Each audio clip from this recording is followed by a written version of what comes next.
হরে কৃষ্ণ, রাধে রাধে। সুধী ভক্তবৃন্দ, 24শে এপ্রিল বৃহস্পতিবার 2025 শ্রী বরুথিনী একাদশী। বৈশাখ কৃষ্ণপক্ষে শ্রী বরুথিনী একাদশীর দিন ভুল করেও শাস্ত্রমতে এই 5টি নিষিদ্ধ খাবার খেতে নেই। এই 5টি নিষিদ্ধ খাবারের যে কোনো একটিও বরুথিনী একাদশীর দিন ভুল করে খেয়ে ফেললে সারাটা বছর চরম রোগ ব্যাধি অর্থকষ্ট দুর্ভাগ্যে ভুগতে হয়।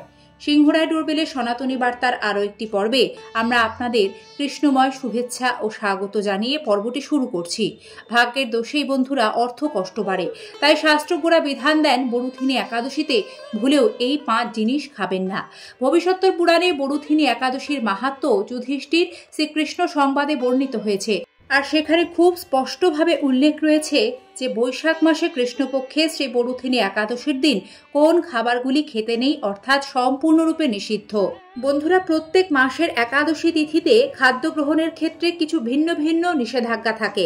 এটি বৈশাখ মাসে কৃষ্ণপক্ষের একাদশী, আর এই বরুথিনী একাদশীর দিন ভুল করেও কাঁসার বাসনে কেউ খাবার খাবেন না। সে আপনি উপবাস করুন বা নাই করুন, এদিন অজান্তেও কাঁসার বাসনে খাবার খেলে রুষ্ট হন শ্রীহরি। ব্রত যেমন ভঙ্গ হয়, তেমনি শরীর স্বাস্থ্য খারাপ হতে পারে। এই একাদশীতে 5 প্রকার রবিশস্য গ্রহণ নিষিদ্ধ।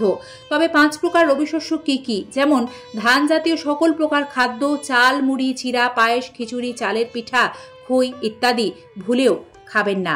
গম জাতীয় সকল প্রকার খাদ্য, যেমন আটা, ময়দা, সুজি, বেকারি, রুটি, সব রকম বিস্কুট, হরলিক্স ইত্যাদি, এইগুলিও একাদশী দিনে ভুলেও খাওয়া যাবে না। এছাড়া জব বা ভুট্টা জাতীয় সকল প্রকার খাদ্য, যেমন ছাতু, খই, রুটি ইত্যাদিও এই একাদশীর দিন গ্রহণ করা সম্পূর্ণরূপে নিষিদ্ধ। ডাল জাতীয় সকল প্রকার খাদ্য, যেমন মুগ, মাসকলাই, খেসারি, মুসুরি, ছোলা, অড়হর, মটরশুঁটি, বরবটি, সিম ইত্যাদি যত রকমের ডাল রয়েছে এই একাদশী দিনে তার একটিও গ্রহণ করবেন না। তাতে ব্রত ভঙ্গ হয়, আর ব্রত যদি না রাখেন তবেও যদি খান তাহলে শরীর স্বাস্থ্যের উপর খারাপ প্রভাব পড়ে। বরুথিনী একাদশীর দিন পান খাওয়া বা পান চিবানো অত্যন্ত অশুভ, তাই এদিন কেউ ভুল করেও পান খাবেন না। কারণ এই দিনে ভগবান নারায়ণের সঙ্গে মা লক্ষ্মীর আরাধনায় পান নিবেদন করা হয়, তাই শাস্ত্রমতে বরুথিনী একাদশীর দিন ভুল করেও পান খেতে নেই। এতে মা লক্ষ্মী রুষ্ট হন, যার ফলে দারিদ্র অর্থকষ্টে ভুগতে হয়। বন্ধুরা, বরুথিনী একাদশীর দিন সরিষার তেল, সয়াবিন তেল, তিলের তেল ইত্যাদি ভুল করেও ব্যবহার করবেন না। এদিন যারা একাদশী রান্না করবেন তারা বাদাম তেল বা শুদ্ধ গাওয়া ঘিয়ে রান্না করবেন। বাড়িতে ভাঙানো হলুদের গুঁড়ো ব্যবহার করা ভালো, এবং বিশেষ পুজো বা ব্রতে অবশ্যই সৈন্ধব লবণ ব্যবহার করবেন। হিং ভুলেও পুজো বা ব্রতে ব্যবহার করা যাবে না। এই একাদশীর দিন শ্যামা চাল, কাউনের চাল এগুলি কেউ খাবেন না। অনেকে আপনাদের মধ্যে প্রশ্নও করেন আমাদের কাছে যে একাদশীর দিন কি শ্যামা চাল, কাউনের চাল খাওয়া যেতে পারে? বন্ধুরা, শাস্ত্রের এর উত্তর না, কারণ শ্যামা চাল, কাউনের চাল এগুলি ধান জাতীয় উদ্ভিদের অন্তর্গত, আর শাস্ত্রের নিষেধ অনুযায়ী ধান জাতীয় পঞ্চরবিশস্যের কোনো কিছুই একাদশীর দিনে খেতে নেই। তাই শাস্ত্রের নিষেধ মেনেই বরুথিনী একাদশীর দিন শ্যামা চাল, কাউনের চাল খাবেন না। এতে বিভিন্ন রকম সমস্যায় পড়বেন। এদিন ছোলা কোনোভাবেই খাবেন না। ছোলার ছাতুও এদিন নিষিদ্ধ। যদি এই বিশেষ দিনে ছোলা খান তাহলে আর্থিক সমস্যা, কঠিন রোগ ব্যাধি কখনো পিছু ছাড়বে না। বরুথিনী একাদশীতে মধু খাবেন না, কারণ এদিন ভগবান বিষ্ণু মা লক্ষ্মীকে মধু দিয়ে স্নান অভিষেক করানো হয়, তাই একাদশীতে মধু খাওয়া নিষিদ্ধ। এই একাদশীর দিন ভুলেও মধু খেলে দেবী লক্ষ্মী ভগবান বিষ্ণুর আশীর্বাদ থেকে বঞ্চিত হতে পারেন, ফলে ঘরে সারাটা বছর চরম দারিদ্র অর্থ কষ্টে ভুগতে হবে।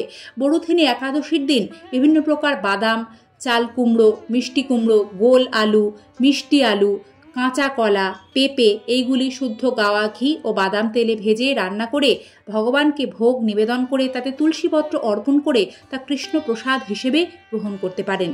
বন্ধুরা, এই একাদশীর দিন কয়েকটি শাক সবজি খাবেন না, যার মধ্যে রয়েছে শিম, ঢেঁড়স, বরবটি, কলমি শাক, পুঁই শাক, লাল শাক, বেগুন, মোচা, থোড়, ক্যাপসিকাম, বাঁধাকপি, গাজর সমস্ত প্রকারের শাক এই একাদশীতে সম্পূর্ণরূপে নিষিদ্ধ। এছাড়াও পেঁয়াজ, রসুন কোনো রকম আমিষ খাবার একাদশীর দিন ভুলেও খেতে নেই। এদের নিজেও অন্ন ভোজন করবেন না, অপরকেও অন্ন ভোজন করাবেন না। এছাড়াও এদিন আপনারা ভগবানকে ফল, মূল, দুধ, দুগ্ধজাত বিভিন্ন খাবার ভোগ নিবেদন করে তা অনুকল্প প্রসাদ হিসেবে গ্রহণ করতে পারবেন। তবে এদিন বাজারজাত মিষ্টি কেনার সময় একটু খেয়াল রাখবেন, কারণ আজকাল বাজারজাত মিষ্টিতে প্রচুর ভেজাল থাকে, চালের গুঁড়ো, ময়দার ব্যবহার করা থাকে, যার ফলে ব্রত ভঙ্গ হওয়ার আশঙ্কা থাকে। একাদশীর পালন ছাড়া ব্রত অসম্পূর্ণ। একাদশীর পরদিন পালনের নির্দিষ্ট সময়ের মধ্যে ভগবানকে পঞ্চরবিশেষ ভোগ নিবেদন করবেন। একাদশীর ফল ভগবানের সম্মুখে অর্পণ করতে হয়। একাদশীর পালন মন্ত্র 3 বার উচ্চারণ করবেন, যা হলো অজ্ঞানতিমিরান্ধস্য ব্রতে নানেন কেশব প্রসীদ সুমুখনাথ জ্ঞান দৃষ্টি প্রদ ভব। তারপর সে ভোগ কৃষ্ণ প্রসাদ হিসেবে গ্রহণ করে একাদশী ব্রত পূর্ণরূপে সমাপন করবেন। শুধু উপবাস করা একাদশী ব্রতের মূল উদ্দেশ্য নয়, উদ্দেশ্য কৃষ্ণ ভক্তি লাভ, হরিচরণে পূর্ণ সমর্পণ। তাই আজকের পর্বটি আপনাদের সকলের সুবিধার জন্য আমরা খুব সংক্ষেপ ও সহজে উপস্থাপিত করতে চেষ্টা করেছি। এরপরেও কারো কোথাও বোঝার অসুবিধা হলে কমেন্ট বক্সে আপনাদের প্রশ্ন রাখবেন, আমরা আরও সহজভাবে উত্তর দিতে সচেষ্ট থাকব। আগামী পর্বে শ্রী বরুথিনী একাদশীর ব্রত কথা নিয়ে হাজির হব। শ্রী কৃষ্ণ কৃপা ও আপনাদের ভালোবাসার সাথে নিয়ে আজকের পর্ব এখানেই শেষ করছি। সকলে একাদশী ব্রত পালন করবেন এবং অপরকেও উৎসাহ প্রদান করবেন। জয় শ্রীকৃষ্ণ। রাধে রাধে।